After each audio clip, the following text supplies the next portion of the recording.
सून फोनवर आईशी बोलत होती. आई, मी काय सांगू, आजकाल शिळ्याकडीला पण ऊत आलाय.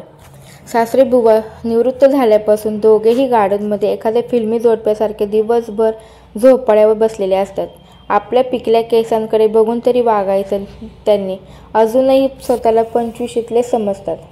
तेवढ्यात उदास मनाने सासूबाई स्वयंपाकघरात शिरल्या. त्यांनी हे सर्व ऐकले होते, पण त्याकडे दुर्लक्ष करून त्यांनी शांतपणे चहा बनवला आणि सुनेलाही तिच्या खोलीत जाऊन दिला.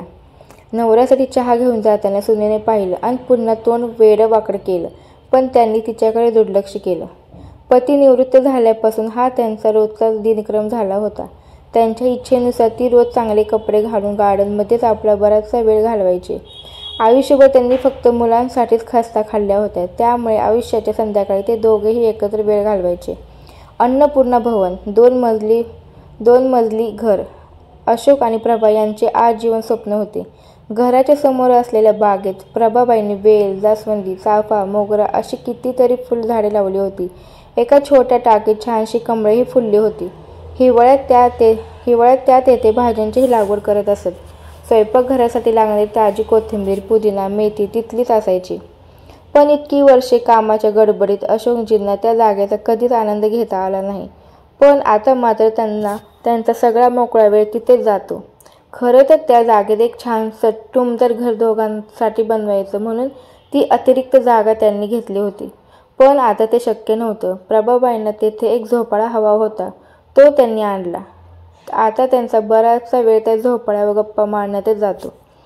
आता पती-पत्नींना दोघांनाही आरामाचे क्षण जगायचे होते. त्यांच्या घरात सर्व आवश्यक सोयी-सुविधा होत्या, तरीही सुनेला त्यांचं दिवसभर हे झोपाळ्यावर बसणं खटकायचं.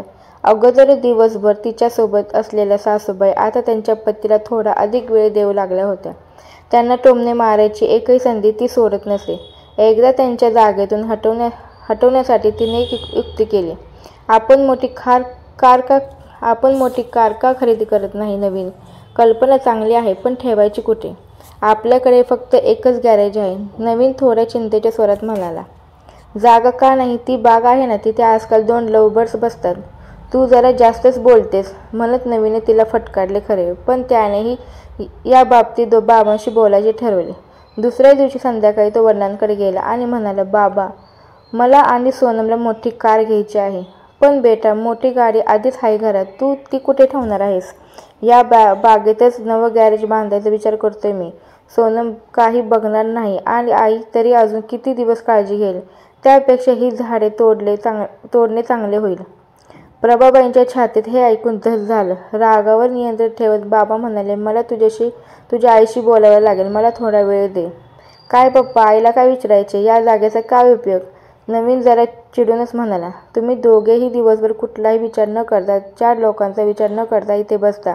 आता सोनमसुद्धा घरात आहे, लहान मुलंही आहेत, पण तुम्ही दोघं मात्र दिवसभर झोपाळ्यावर डुलता. आतून सोनमची बडबड चालू होती. आणि नवीन आणि सोनमने त्या संध्याकाळी बाहेरून जेवण मागवले, पण ते जेवण काही केल्या त्या दोघांच्याही घशाखाली उतरले नाही. इच्छाच नव्हती कसली. दोघेही रात्रभर जागेच होते. पण सकाळी त्याबद्दल विचार करताना बाबांच्या ओठावर एक स्मित उठले. त्यांनी स्वयंपाकघरात जाऊन स्वतः चहा बनवला. पण खूप निराश झालेल्या प्रभाबाई त्या दिवशी झाडांना पाणी देण्यासाठी बाहेर पडल्या नाहीत किंवा कोणाशीही बोलल्या नाही. दिवसभर सर्व काही सामान्य होते, पण संध्याकाळी घर भाड्याने देणे आहे असं बोर्ड घराबाहेर लटकलेलं पाहून नवीनने गोंधळलेल्या आवाजात बाबांना विचारले, पप्पा, घर मोठे आहे हे मान्य, पण हे काय? पुढच्या महिन्यात माझ्या स्टाफमधले मिस्टर गुप्ते सेवानिवृत्त होत आहेत. ते या घरात राहतील, त्यांनी शांतपणे उत्तर दिलं. पण कुठे? तुमच्या भागात, अशोकजींनी साध्या आवाजात उत्तर दिलं. आणि आम्ही? तुम्ही तुमच्या पायावर उभे राहू शकाल इतके सक्षम तर मी तुम्हाला बनवलेच आहे. 2-3 महिन्यात तुम्ही दुसरा फ्लॅट पहा आणि कंपनीच्या फ्लॅटमध्ये राहण्यासाठी जा, जिथे तुम्ही तुमच्या वयाच्या लोकांबरोबर राहू शकाल.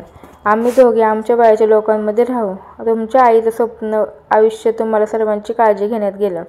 आता तुमच्याकडून शहाणपणाचे धडे शिकणे एवढंच बाकी होतं. बाबा, मला असे म्हणायचे नव्हते, नवीन हात जोडत म्हणाला.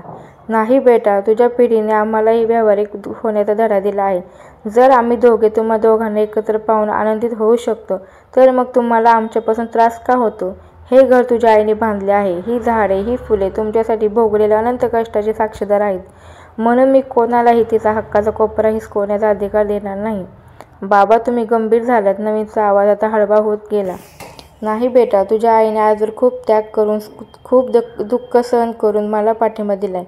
आज तिच्या कृपेने माझ्या डोक्यावर कोणतेही कर्ज नाही. म्हणूनच फक्त हा कोपराच नाही, संपूर्ण घर तिचे ऋणी आहे. तुमच्यापेक्षा तिचा या घरावर अधिक हक्क आहे.